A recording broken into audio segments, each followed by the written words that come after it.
So the first thing you're going to want to do to install this dryer vent is to flatten out the end where you're going to attach it. Make sure it's as flat as possible.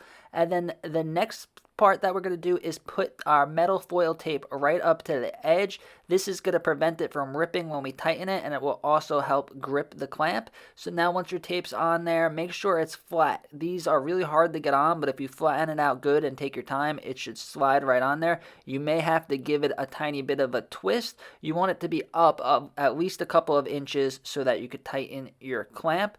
So now that it's on there, I'm grabbing my clamp. Now you're going to hold the vent and the clamp with one hand, and then you're going to use your drill to tighten it with your other hand. So there we go. Get it on nice and tight so it's not going anywhere, and it's not going to tear at all because of that tape. And then we're putting on another piece of tape. This is going to make sure it's completely sealed, especially with a gas dryer. You want to make sure these things are 100% sealed, and then at the end we're going to turn on the dryer and then check for leaks, but the tape will keep it sealed at the top.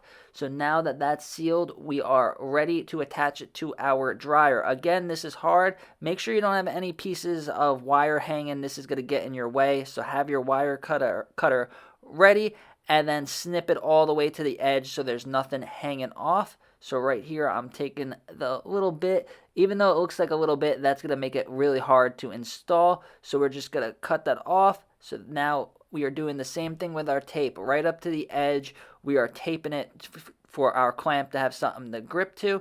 And then we're going to flatten it out the same way we did on the other side. Make sure it's nice and flat. And these dryers, everyone is different, so it may be a little bit difficult. This one slid on there good. And now we're going to do the same thing. We're going to hold it with one hand, hold the vent on and the clamp on with one hand, and then tighten it really tight with our drill, making sure it doesn't rip as we attach it, but having that tape on there should help prevent it from ripping. So now it is nice and tight, and it's not going anywhere. And then the last step is putting a piece of tape over this. Try to get it onto some metal of the pipe that you're attaching it to, and then it is going to be completely sealed and safe. The next thing that you're going to have to do is push the dryer back without it getting crumpled up. This is always difficult. I usually have to hang over the dryer and push it, but eventually you'll get it, or you can move out the washing machine. But you want this to go back nice and flat so it has the least resistance.